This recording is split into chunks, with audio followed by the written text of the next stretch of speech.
All right, we'll give people another few minutes to join.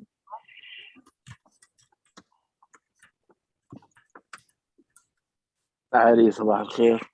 صباح النور. How are you, Muhammad? Alhamdulillah. You're in Seattle? I'm in Seattle. Yeah. It looks really yeah. Yeah, I'm in the, I don't know if you guys can see, I've got some robot arms back here and stuff. I'm in the robot office. Nice. Very nice. Yeah, one of these days they'll wake up, become sentient, probably make me a cup of coffee.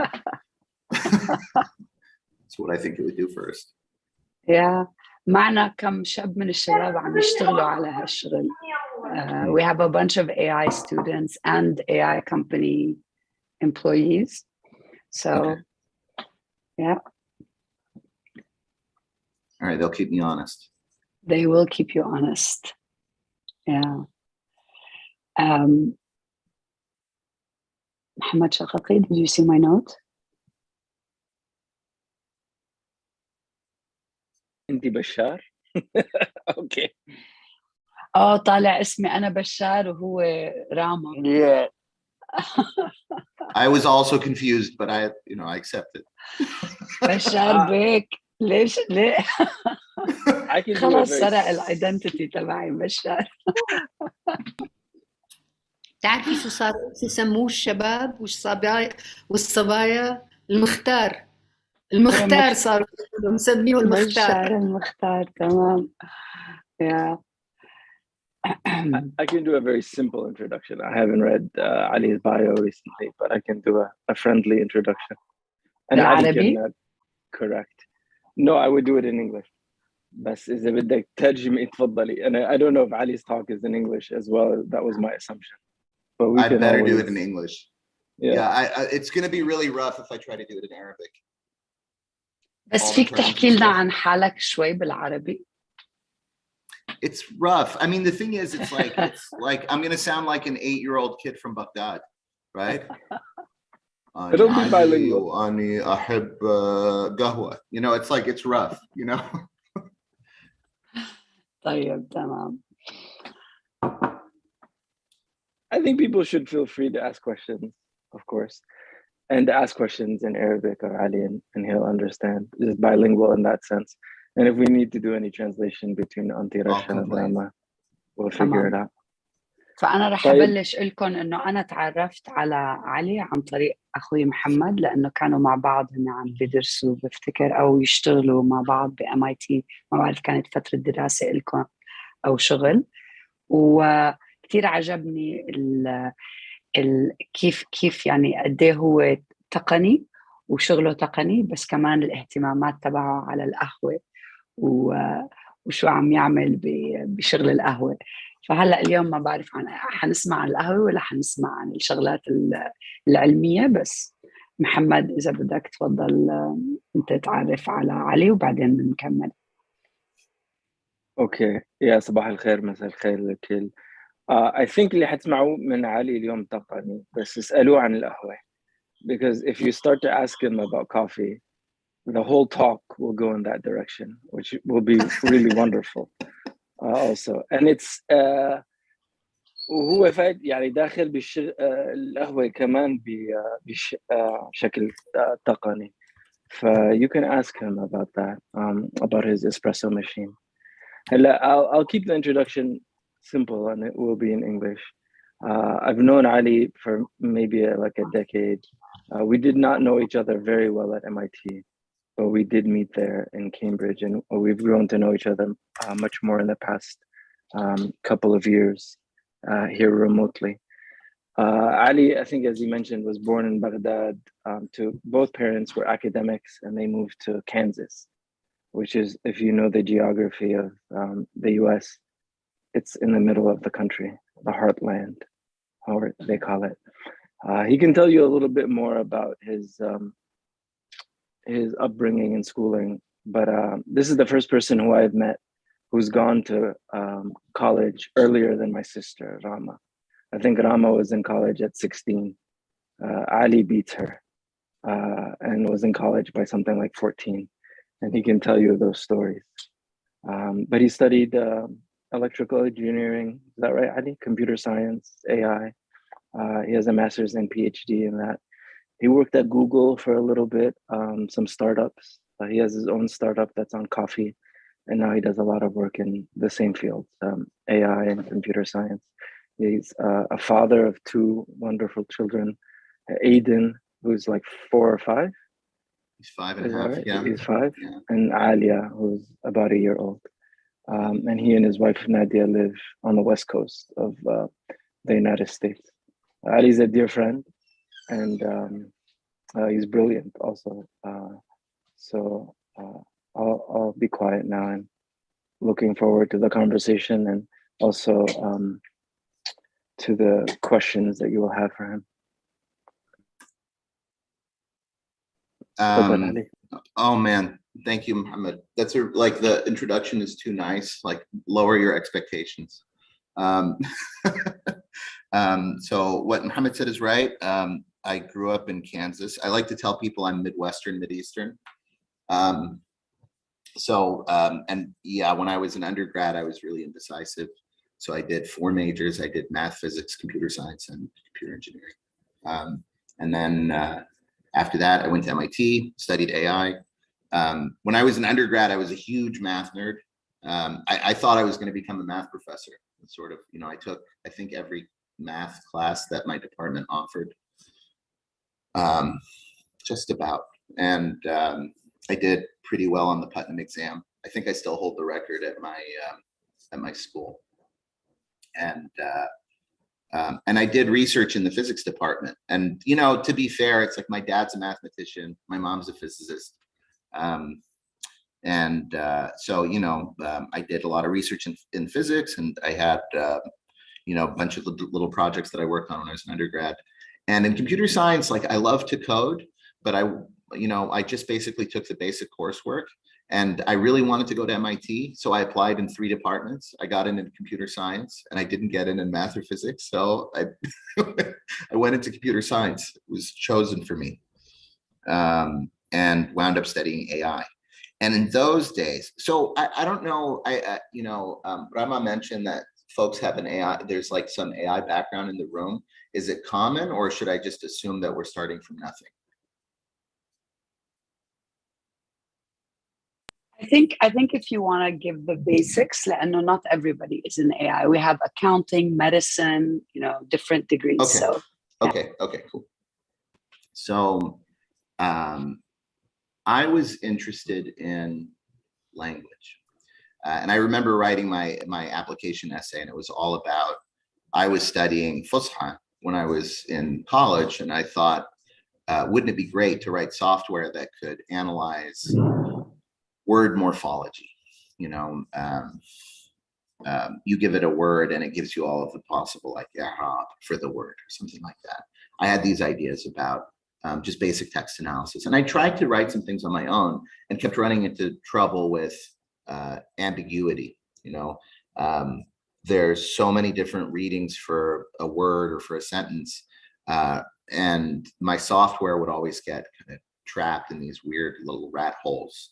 And I didn't know anything about AI at the time. And so I'd write this code. The code would be long. It would be like as complicated as the input I could ever see. It was terrible.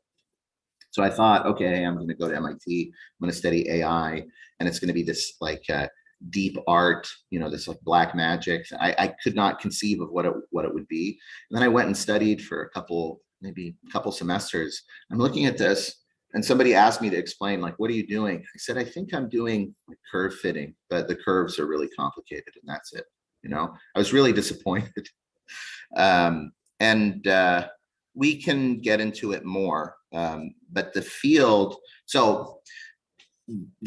really moved after I left grad school. So I graduated in 2011.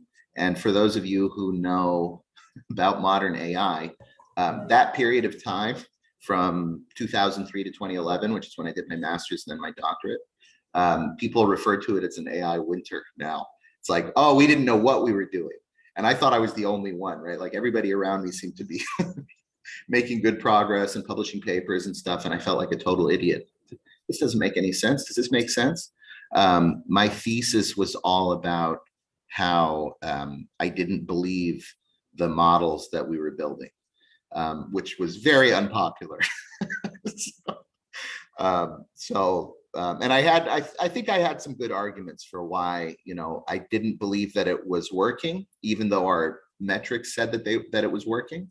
And I didn't believe that it was on a path to where it would work.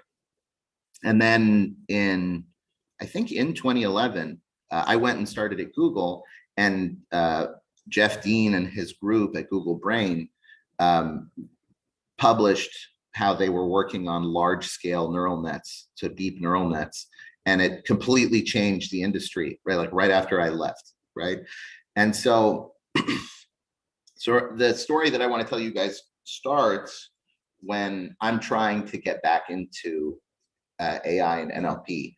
I've spent these years, I've been doing, like Muhammad said, I worked at Google. I wasn't doing AI at Google. I was doing, really it's sort of like ads experiments, which I'm happy to talk about. It sounds horrible, but it wasn't horrible. I was working on ads latency. So, you know, making the infrastructure around ads less horrible. And then I went off and I did a bunch of other stuff. I worked in ed tech for a little bit and built my coffee machine, which pulled me towards control theory and less towards AI. And so it's only recently that I'm getting back into AI again and trying to learn the new techniques that people have developed in the 10 years since I, you know, really stopped following the field. And so I started reading this tutorial for text classification. So text classification is a classic problem in natural language processing. The idea is, you know, you have text and you're trying to assign it a discrete label from a set of possible labels. So the classic example of this is you're reading movie reviews and you're trying to see if the movie reviews are positive or negative. So it's just sentiment analysis. It's a classic problem. Okay, so text classification. Given a movie review, is this a good review or a bad review? And I think you can see the applications of this kind of thing, and maybe you can see why it would be hard. And it turns out that this particular problem, even though in general the problem is hard, that particular problem is not particularly hard, right? So I read a tutorial on how to do text classification with deep neural nets. And to my surprise, you know, you build all this infrastructure and you build this like multi-layer thing and tokenization and all this stuff. And at the end of the day, the data set that we're using is just the IMDb data set again, which is this sentiment analysis for movie reviews. It's a really easy problem. And it's so easy that we did almost exactly the same thing. Like I assigned it as an assignment when I was a TA for machine learning in like 2006, you know? So, and we got kind of the same scores, right? So it's like, it's not that exciting for me, even though the techniques are really different. So I went off in search of a harder problem. So this is the stuff that I'm going to tell you about is unpublished. It's stuff that I'm trying to get published. So like I'm actually wrapping up. I'm in the last phase of experiments of it. So hopefully I'll be able to share a paper sometime in the near future. But the problem that I'm trying to solve is, well, I call it the proctologist. So are you guys familiar with Reddit? Is anyone here familiar with Reddit? Have you guys heard of Reddit? Has anyone heard of this website? We have a few people. Yeah. Okay. So there's a subreddit called AITA, and I don't want to say exactly what that stands for, but the idea of the subreddit is you submit a scenario in which you may have not behaved in the best way. So, and it's supposed to be an ambiguous scenario and it's submitted in text form. So AITA for letting my pets have free roam of my house is a top post right now. So my fiance's dad has come to live with us due to him having some gambling issues and being a drunkard. He's not a bad guy outside of his vices, so I said it'd be fine if he lives in the guest house out back until he can get back on his feet. Blah, blah, blah, blah, blah. So I told him I was unhappy because so basically the cats are pooping in the house, and anyway, so there's some situation here. And then the question that's being asked of the Reddit community is, am I the asshole? People, the readers of Reddit will post a response, you know, there are 4 possible votes. You'd say you're the asshole, the person who posted, not the asshole, someone else is. No assholes here, or everyone sucks here. So they're all assholes. Everyone's terrible, right? Right, the post gets voted up and down. And so there's this like collaborative thing, and people will post their reasoning. I think that you're not an asshole because, you know, they shouldn't have talked about your cats, or, you know, whatever it might be. And I mean, on top of it, like kind of complicating factor is that there's like a whole Reddit religion that's like unspoken, but they're sort of like, they have particular attitudes about things like pets, right? So, you know, I don't know. Overwhelmingly for the people who are on Reddit, their dog is like their son, and so like if you mistreat the dog, it's like, you know, so that kind of thing. But that's besides the point. So the interesting thing for me is trying to write software that can classify these posts. Okay, and it turns out that this is a much harder problem. Okay, so there's this technical question, which is, given a post like this, could I figure out if the person would be called an asshole by the Reddit community? Okay, you guys with me? All right, so what do you think? So the thing is, we have all this wonderful AI machinery at our disposal today. What do you think about how hard this problem is? I mean, I already kind of gave you a hint that it's harder than the IMDb problem. Why might it be possible? Am I nuts for thinking that this could work? I mean, you're not nuts for thinking anything can work. It's possible. The question is, to how much time and effort will it require, right? Well, maybe I'm nuts. So let me tell you why I might not be nuts, and then I'll tell you why I might be nuts, and then I'll tell you where things land. So here's where I might be nuts. No, let's start with why I might not be nuts. We'll start there. So the thing is, it might turn out that if you're an asshole, or like if it's likely that you'll be called an asshole by the Reddit community, that maybe you talk about yourself a lot, right? Maybe in the text, it's like syntactically obvious. This person is really self-involved, always talking about his perspective, not spending a lot of energy talking about the other person's perspective. Maybe that's something that's like obvious in the text. Does that make sense? And if that's the case, then any model will work, right? Like, so the most naive model, which actually works on things like the IMDb problem, is called naive Bayes. And the idea is, I think that, exactly, self-centered. So it's like, I might suspect that the sentiment is carried in each word, right? And so my generative story for how like a movie reviewer would, like a critic would write a movie review, is he would say, that's a good movie, I'll just put out good words, right? And so if I count up the words that are present in the good reviews and count up the words that are in the bad reviews, right, then each word will have a sentiment, which is like, oh, I've seen the word good more often in good reviews. I've seen the word enjoy more often in the good reviews. So if I see it in a new review, that's probably a good review, right? And that's the most basic kind of model you can come up with. It's called naive Bayes. And it might just be the case that in the Am I the Asshole post, it's the same story, right? That just the words themselves are, carry the, that quality in them, okay? But maybe not, okay? So, and what makes this hard is if there isn't any encoding in that way, then I actually need the AI to understand the scenario, right? There actually has to be some kind of, I think that's probably how I would translate it. Yeah.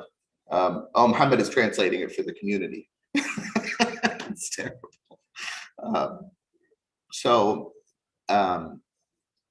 as it so happens, well, what again, what do you think? Do you think this is likely? I gave you a scenario that I thought might be plausible at the beginning. Any guesses? I think it will be hard, because how would you decide this is like my point of view is about objectivity and subjectivity. Mm-hmm. So the view will be based on like if someone wrote an answer, it will be probably subjective to his personal perspective, right? It 100% is subjective, 100%. The question is like, is it the case? It might be the case, you know, that if I am mistreating people, then when it shows up in my writing somehow, you know, if I'm if it's likely that I would be judged in a particular way, that it's apparent in that way. You with me?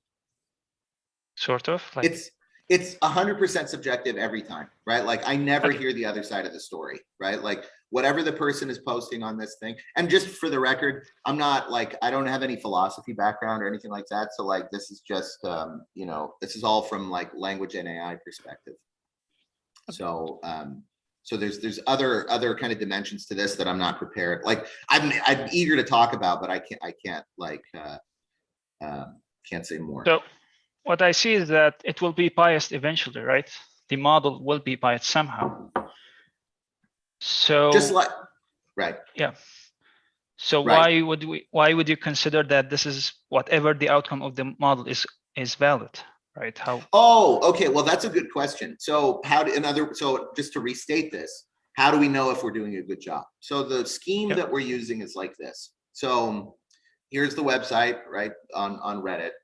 And people have been posting on this site for years. So I just downloaded them all, right? So I have like, you know, 200,000 posts or something from the site. So what I do is I randomly select, and I have all the votes. Like I know not just whether or not they were regarded as an asshole by the community, but how often, right? Like what's the fraction of people that thought that? So so what I do is I take a fraction of those posts. So like, let's say 80%. 80% of the posts will be used as training data, and that the model will be able to see and learn from. And then I ask it to generalize. So apply what you've learned to the remaining 20%. Let's see how often you were right. So that's the general scheme, right? Every model I try will have to undergo that same scheme. Okay. Yeah. What do you think? Yeah, I think I liked it. Awesome. So it's the same scheme we use for IMDb, by the way. So it's the same strategy. So the funny thing is that so I tried this and it doesn't work at all, right? None of the classic techniques which worked really well on IMDb work at all on this problem. So this is a much harder problem. Okay. It turns out there's no syntactic. If there is, none of my models could find it, right? There's no like plain syntactic information that tells a person this guy's an asshole and this guy isn't an asshole. So and there's kind of a funny reason for this, but I would have been a little bit on it. Well, anyway, it doesn't matter. It's hard. So here's why I think it's hard. The IMDb problem is a collaborative problem, right? So I'm a movie critic. I'm writing a review, right? I hated Scarface because Al Pacino was too short for this movie or whatever, right? And I feel that the movie is bad. I want you to know that it's bad, right? I'm pushing you in that direction. So everything I write is going to be bad, right? That's the goal of the movie review. If I feel mixed about it, I want you to know that I feel mixed. So it's collaborative. This other problem, the am I the asshole problem, it's the opposite. It's adversarial. Everybody wants to have the same label. You know, I did this, right? here's what the other guy was thinking, and I'm not an asshole because, right? Every single person, whether they are an asshole or not, right? So it's an adversarial problem. And so in a weird way, what's happening is, here's a scenario where the secret truth is whether they are an asshole or not. And then the person who writes the scenario encodes it, right? They like wrap it up in a wrapper to make it look like they're not an asshole, right? And then the job of the people who are reading it is to decode, like unwrap the wrapper and see the truth in it, okay? And the AI, all the traditional AI, the classic stuff that I learned, all it can do is look at the wrapper, right? It can't decode anything. What's wacky is that some of the modern stuff really can look under the wrapper. Okay, so there's a new family of techniques called transformers, which have become popular in the last few years, like really recently. And there's a company called OpenAI, which is owned by Microsoft, that released a huge public beta called GPT-3 that it does, I mean, it's mind-bending, right? And even though I understand like how it works, it blows my mind what it can do. So I'm going to share my screen if that's okay real quick. And I'm going to show you guys the OpenAI beta. Okay, so this is Am I the Asshole? Let's go to the OpenAI beta. Participants can see your application. Okay, so this is the OpenAI beta. The idea of the beta, the goal of the software is to write what comes next. Okay, so it solves a different problem in natural language, which is called the language modeling problem. So its goal is just to figure out what comes next. But we can write lots of stuff. So it's like, you know, the capital of Ethiopia is, right? And then I tell it, please complete this, right? And it fills in the capital. Okay, so not that exciting, right? It can do, I don't know, any other queries we're interested in. So the really interesting thing to me is like, it's so good at this that I can do things like, below is a well-written letter from an employee of Acme Gearworks, Ali Muhammad, to his manager, Jeff owns the company. Ali feels that Jeff is micromanaging him and has decided to quit.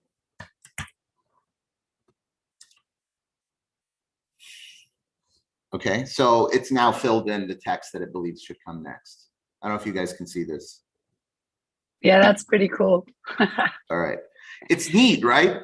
It's kind of mind-bending, right, and so, you know, we can continue, right?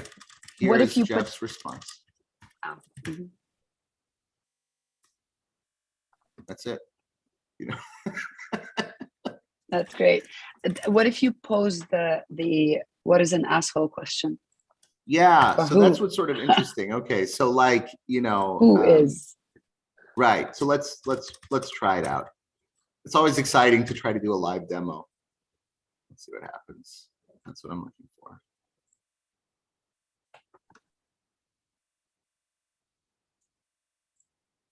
Okay. Oh my God, so much text. All right.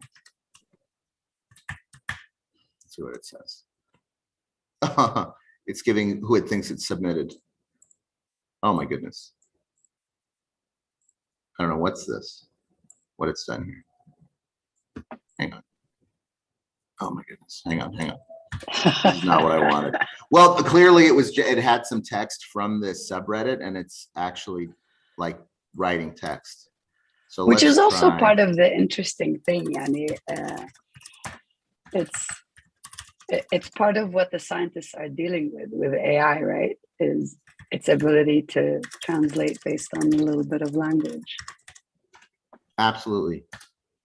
By the way, I just wanted to mention a lot of the participants are taking part in a human in the loop project, training an automated speech recognition model. So we have about يعني الشباب والصبايا اللي عم تشتغلوا مع explain كتير من الشغل تبعكم عم بيدرب ال artificial intelligence تبع automated speech recognition، يعني اللي بيقدر يتعرف على اللهجات والسبيتش. فذاتس ذا بروسيس، هي اللي انتم عم تعملوه، انه عم تاخذوا داتا وعم بتحطوا عليها ليبلز وهيك لتدربوا هاي الاوتوميتد سبيتش ريكوجنيشن مودلز، اللي هو يعني اللي عم يشتغل عليه علي is much more advanced، لانه في sentiment analysis، تحليل المشاعر. So where are we, Ali? Well, it judged this one to be, it said that in this case, the author's an asshole. So there's two ways. So one little problem that comes up here is that the GPT system is designed to generate more text. So there's this question, like, how do you actually generate labels for something? I don't want it to just generate arbitrary text, right? I want it to generate a label. So there's two ways to go about this. One way is they call it prompt engineering. And this, I'm sort of suspect this is going to become a big thing in the future, where you try to set things up. So like I put this text in the top, below is a scenario experienced by a person. In this situation, would the author, oh wow, and I actually miswrote it. Would the author be judged to be an asshole? And this was the response of the AI. So the other way that you can do it is you can kind of go under the hood, and you get something called an embedding. I don't really think we have time to get into embeddings, but the point is that I map all this text to a vector, and then I try to see if that vector would map to a label easily or not. Two different techniques. I have a question, Ali. Can you give us, like, this is great, it's doing this analysis on Reddit, but can you give us an example of where this might be useful in industry or in education or anywhere else? Where GPT-3 might be useful, or the asshole detector? Sentiment analysis. And to let the team. Well, sentiment analysis has like tons of uses, right? I mean, so the like obvious thing is like, I don't know, you're doing an ad campaign for Coke or someone, and you want to see if this ad campaign is successful. You go on Twitter, you download all these tweets. Now you have 100,000 people tweeting about Coke. You want to compare the sentiment in their tweets to what was being said last week. But actually doing the analysis by hand of all these tweets, that's a lot of work. So the AI can really save you some time, right? It's like, and with sentiment analysis, that particular problem, it's pretty good, right? So on the tweet level, there's a good chance that it will make a mistake, right? It's probably something like 10 or 15% per tweet. But if you aggregate it to get like a broad sense of what how does the community feel about Coca-Cola, it'll work really well. Right, and it's very simple. Okay, and then what about the problem you're looking to solve for, which is so to be perfectly honest, right? My goal was just to get a harder problem, right? So I figured that what would happen is we'd put this out in the world, and it would be like a test for how have we really are we really starting to solve AI? Or is it still, is it really just like, the Mechanical Turk or something, where it's like, it's all fake. It's just like it's a pageant. It's just a show, and none of it is real. Like, are we making progress in actually solving the problem? And that was my goal. I think there's this funny other part, which is seeing how well it does starts to make me think. And again, I'm not like a philosopher, so it's just an idea, but we should get rid of human judges. In the future, there shouldn't be any human judges. Yeah, I know. No, I see you. But that's, here's the thing.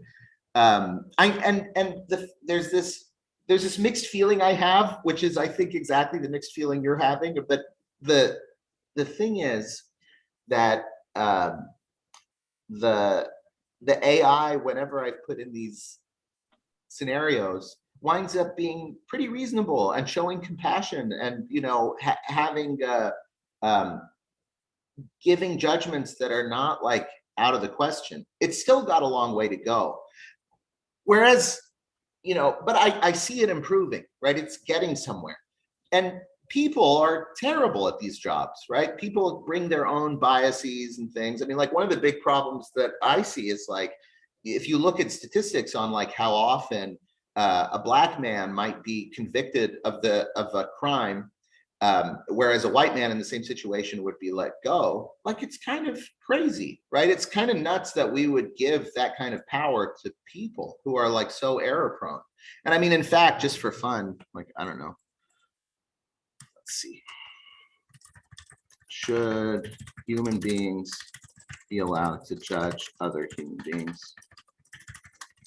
Or should that work be done by a computer system?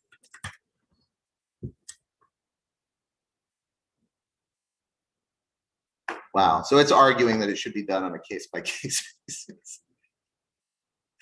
But I mean, what I think is kind of neat is it's kind of reasonable, you know? What about Ali, all the AI biases that still exist? I mean, 100%, 100%. Yeah. You are 100% right. So, and to just sort of rephrase this, right? Like, the AI is trained on text that was generated by people. So all we're doing is like locking up these biases into a new system and repackaging it, and it's always going to be there. My counter to this is that we can work on that. The people biases, I don't know what to do with, right? So like, here's like a wild example that, you know, we could use if we wanted to get judgments out of a computer, right? Let's say that I suspect that there's a racial bias in the robot. I can take the same scenario and rephrase it to change the race of the person, including the sort of relevant things like the name of the person, and pop it back into the AI and average its judgment over all of the possible races of the people that are involved, right? It's a really wild thing, but I absolutely could do that, right? Can't do that with a person, right? That like racist judge who somehow is on the bench, has been elected or, you know, whatever, appointed there. There's nothing we can do to convince him to be less racist, right? And he himself, even if he wanted to, there, you know, it's difficult for him to see past his own biases in this situation, right? Yeah. So for example, a tangible example now, the judgment that the media is making about Ukrainian refugees being more civilized than Arab refugees. If an AI was making that call, it wouldn't, because it sees refugees as refugees, not as that loaded history that the Europeans might have. Yeah. Even if it did, I can enforce like a symmetry, right? I can require it to ignore race as a factor. I can't do that with a person. There's no chance. Yeah. Right. I think the robots should rule, you know. Alesha, you have a question? Sorry, just let me, because I could see her hand raised. She's exactly. Like, we got to tell you something. Exactly. So you would spend that much time telling a judge that you're a racist a-hole, but not remove that judge from office and bring a better judge who can see things better. I mean, my question is, I'm not going to go into a philosophical discussion with you, Ali, but my question is, there were some applications that did very well, let's say with military uses. I would have wanted to see if your Reddit would say, is Putin an asshole? Just, you know, for invading the Ukraine, something like that.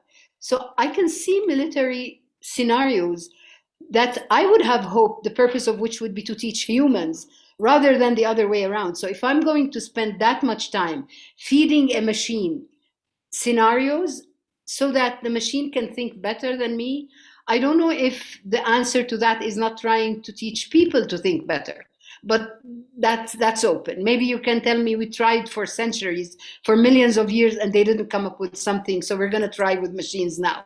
But I mean, like GPS, like even speech recognition and dictation. When I was doing my thesis 40 years ago at NYU, I used to write at the speed of a turtle, and I would have wanted someone to be taking my 3x5 notes as dictation, and I would have finished my paper on time each and every minute. So just, you know, that's my question is, Why put the effort here instead of investing in humans? Okay, so I love this question. So for me, I think about things like calculators, right? And when electronic calculators came out, there were a bunch of teachers who were like, oh no, right? Now our students are no longer going to be good at like multiplication, right?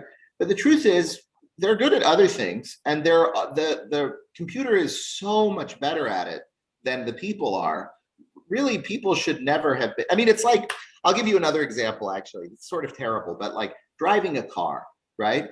It's one of those things that's like, it's so simple conceptually, right? It's like, okay, I'm gonna, but mechanically, there's so much to do, right? There's like, oh, I gotta manage the wheel in a particular way. I've got to keep an eye on all these different sensors, right? And all the, like, I've got to watch all these mirrors, and I've got multiple pedals and controls that I have to handle all at the same time. So there's all this mechanical complexity, but conceptually, it's very simple, right?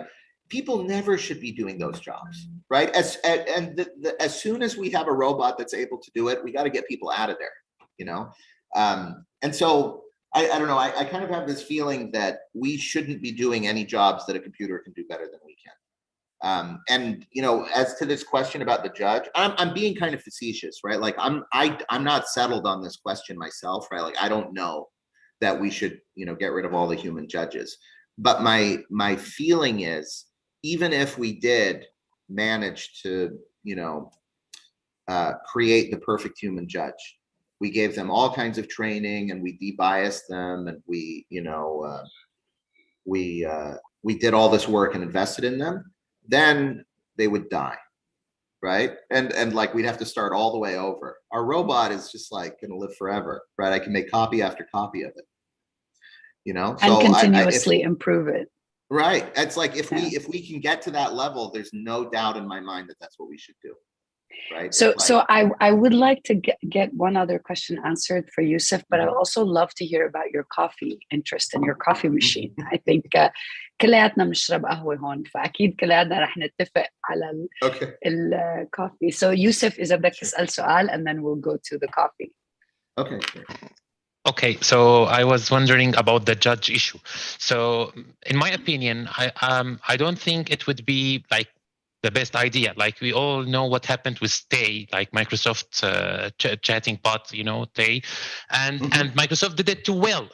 That's the problem. That was a problem. It was made very good, but it didn't work, because like sometimes you need this, the human like have this judgment thingy like in his mind. Like it's not always logic.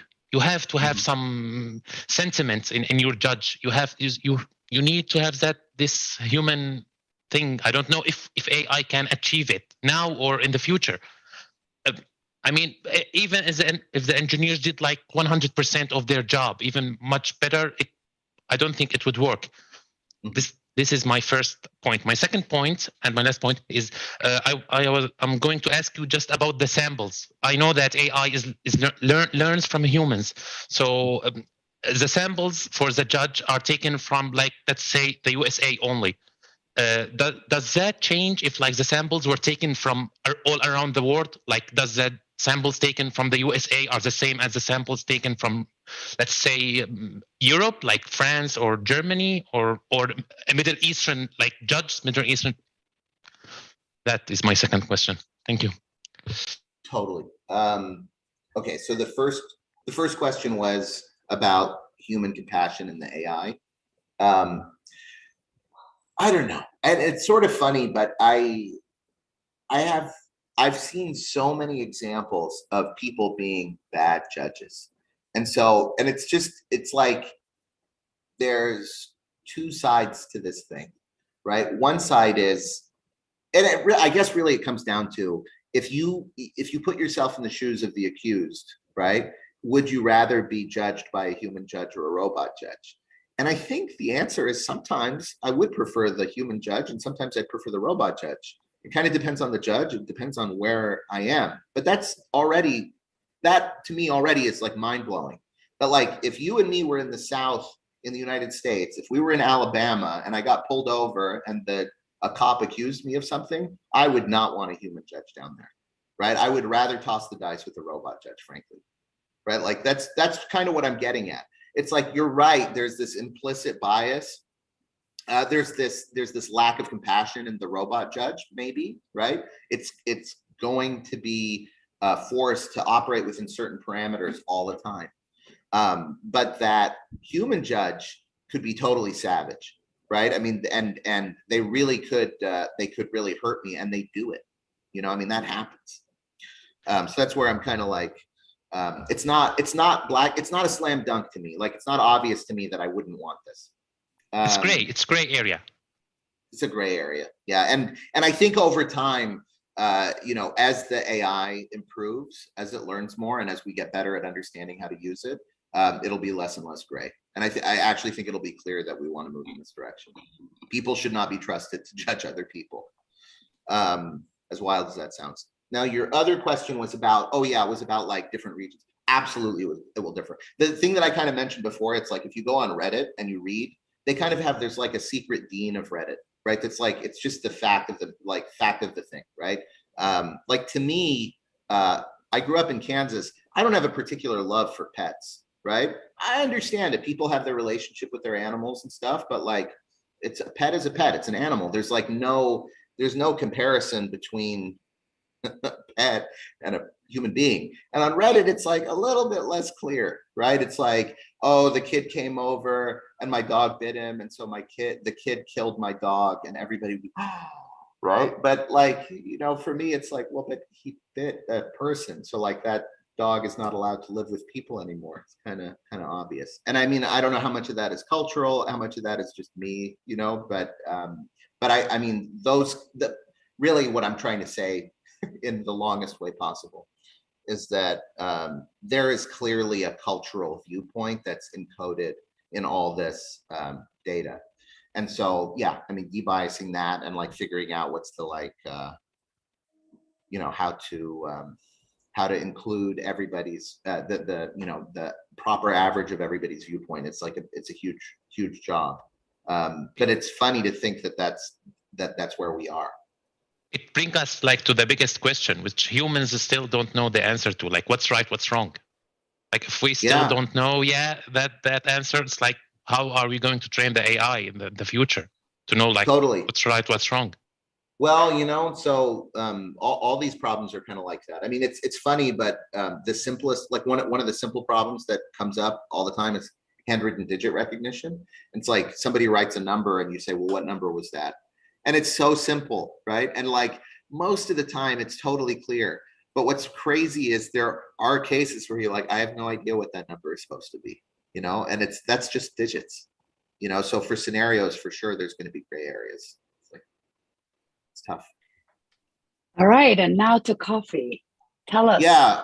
Okay. All right. So I'll give you the like very quick version of the story with coffee. So I got into coffee when I was at Google. So when I was at MIT and in those dark days when محمد and I first met, I drank coffee for, you know, the drug purpose. Here, I'm going to turn off the screen sharing again real quick. I drank coffee because I didn't sleep enough, and it was terrible. It tasted terrible. I hated coffee, and I only did it because, you know, because of that purpose. And then, but I always loved how coffee smelled.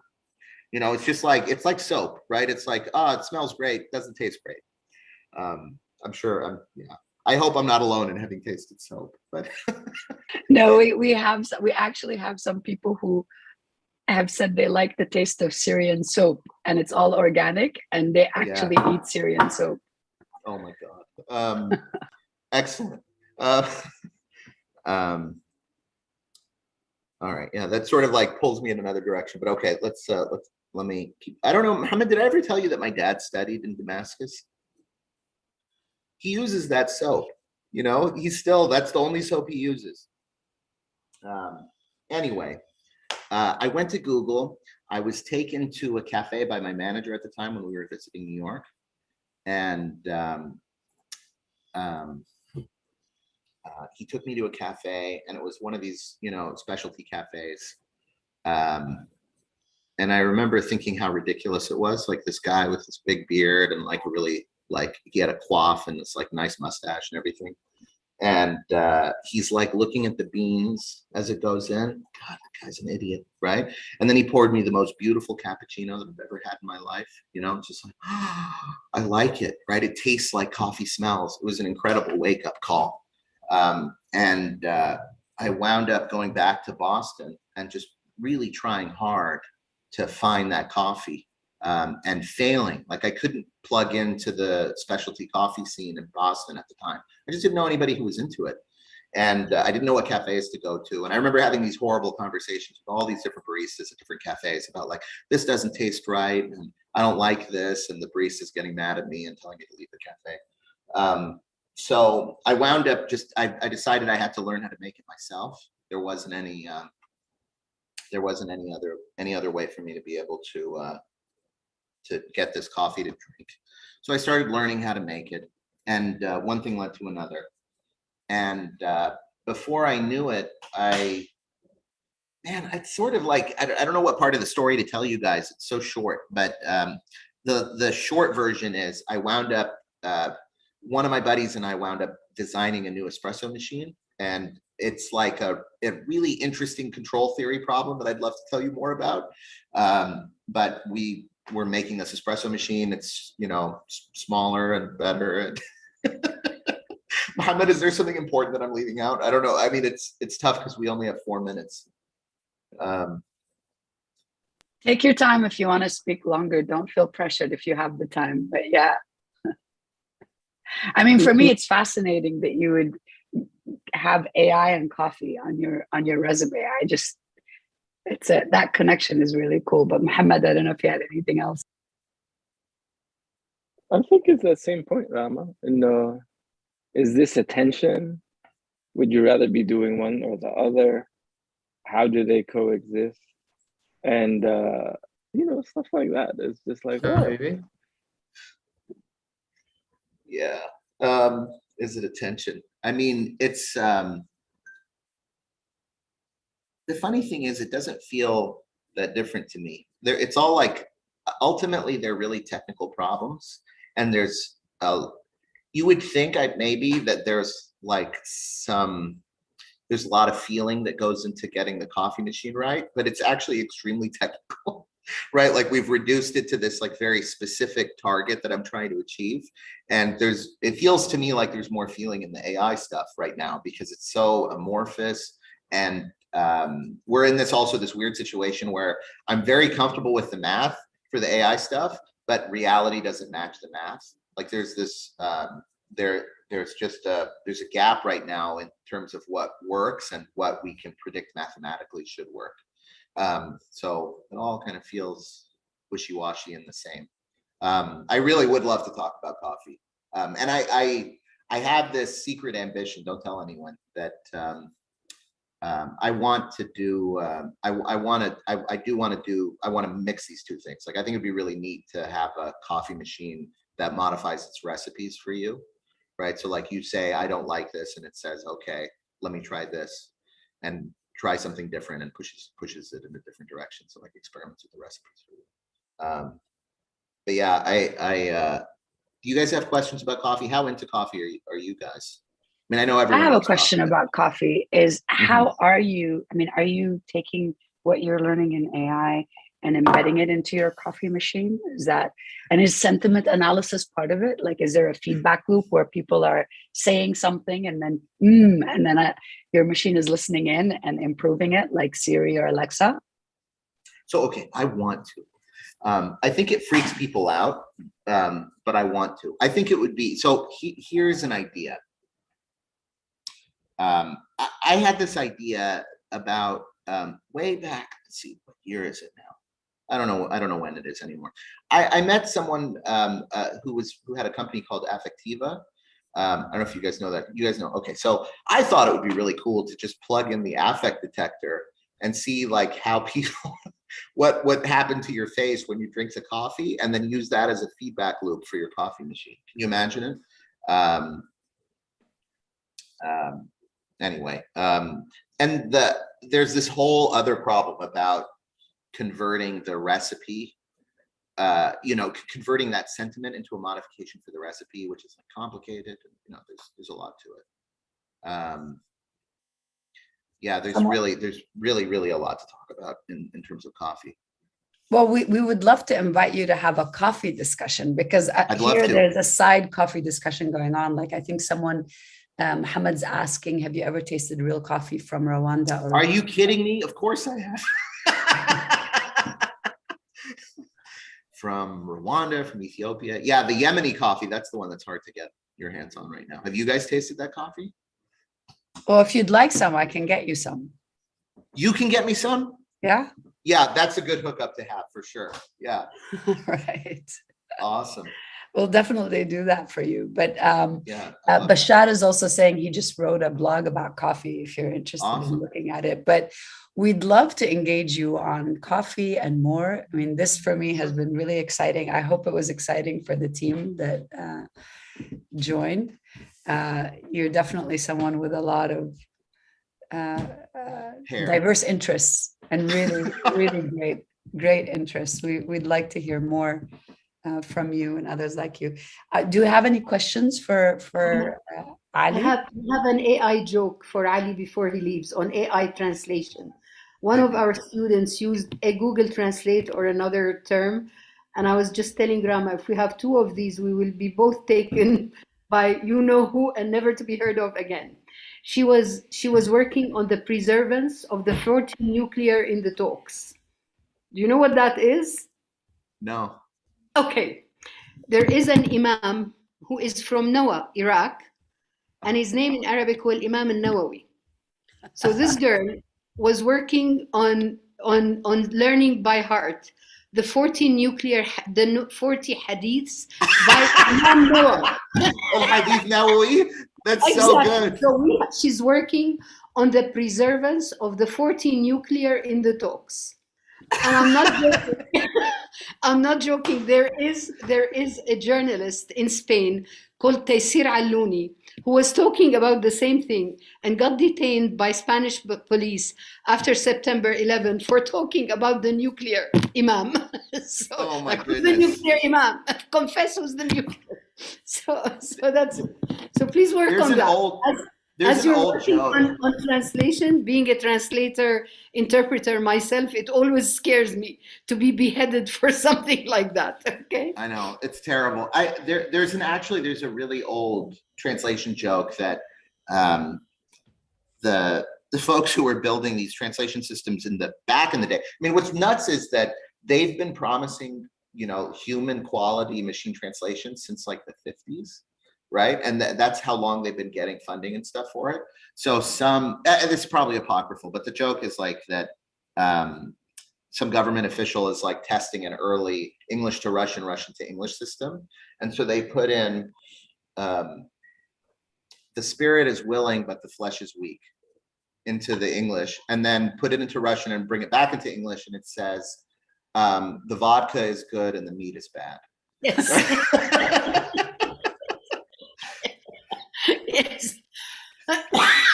That's a classic for interpreters when we go and say, no, we're not going to be as good as we are. But that's we also have to do. But thank you so much. It was thank you.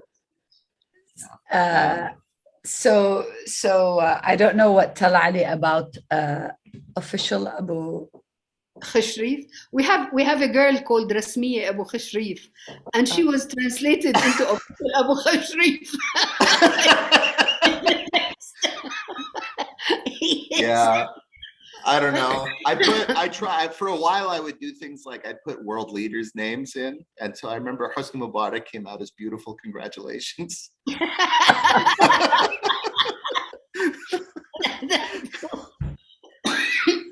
That's great. Ali, it's delightful talking with you. I want to be respectful of your time as well. I mean, please feel free to join us anytime you'd like a conversation. I think I speak on behalf of everyone when I say we all enjoyed it. It was really fun and interesting. And we would love to also be more inclusive and have more students from Iraq. If you are aware of students who need funding for their higher education from Iraq, please send them our way. I'll do that. Yeah. And thank you very much for your time and attention. Thanks for listening, and yeah, thanks for engaging with me. It's really great. And we'll see the students on the next webinar. Thanks everyone for joining. Take care.